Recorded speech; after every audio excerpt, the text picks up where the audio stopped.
আজ আমরা আপনাদের নিয়ে যাচ্ছি এক অনন্য যাত্রায়। একটি ছোট্ট লেবু কিভাবে বাগান থেকে বের হয়ে পৃথিবীর বিভিন্ন দেশে পৌঁছে যায় আর কিভাবে সেই ছোট্ট ফলটি হয়ে ওঠে কোটি মানুষের সতেজতার উৎস। চলুন শুরু করি লেবুর ফার্ম টু টেবিল ম্যাজিক। সবকিছু শুরু হয় একদম সাধারণ একটি বীজ থেকে।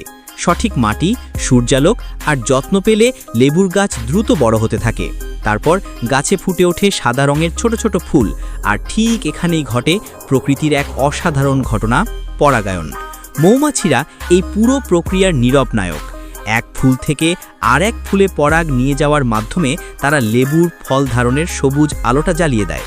এভাবেই ফুলের ভেতরে জন্ম নেয় ছোট্ট সবুজ লেবু, যা সময়ের সঙ্গে সঙ্গে সূর্যের আলোয় পাকতে পাকতে ধীরে ধীরে রং বদলে হয় উজ্জ্বল হলুদ। আপনি কি জানেন 2024 সালে বিশ্বজুড়ে লেবু ও লাইম উৎপাদন ছুঁয়েছে প্রায় 3 মিলিয়ন টন? কারণ লেবু শুধু স্বাদের জন্য নয়, এটি ব্যবহার হয় পানীয়, ঔষধ, বিউটি প্রোডাক্ট এবং হাজারো ধরনের খাবারে, যা আমাদের জীবনকে সতেজ করে রাখে। চাষিরা সাধারণত লেবু হাতে তোলেন। এই প্রক্রিয়াটি সহজ মনে হলেও অত্যন্ত যত্ন আর অভিজ্ঞতা ছাড়া এটি সম্ভব নয়। একটি লেবু গাছ থেকে আলতো করে মুচড়ে তোলা হয়, যেন ফল না ব্যথা পায় না ক্ষতিগ্রস্ত হয়। এছাড়া আধুনিক প্রযুক্তিতে ব্যবহৃত হয় ট্রি শেকার মেশিন। হাইড্রোলিক শক্তিতে চালিত এই মেশিন গাছের ডাল আলতোভাবে কাঁপিয়ে দেয় আর নিচে থাকা বিশেষ ফ্রেমে ঝরে পড়ে লেবুগুলো। এটি দ্রুত এবং কার্যকর, তবে গাছের সম্ভাব্য ক্ষতি আর যন্ত্রের রক্ষণাবেক্ষণ এই দুই দিক মাথায় রেখেই এটি ব্যবহার করা হয়।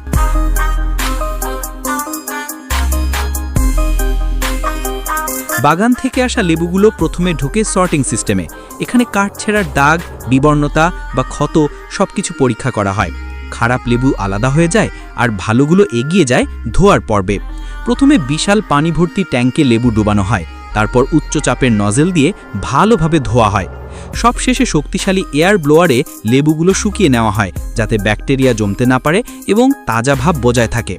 এরপর আসে স্মার্ট সর্টিং মেশিন, যা রং, আকার ও গুণগত মান অনুযায়ী হাজার হাজার লেবুকে অটোমেটিকভাবে শ্রেণীবিন্যাস করে।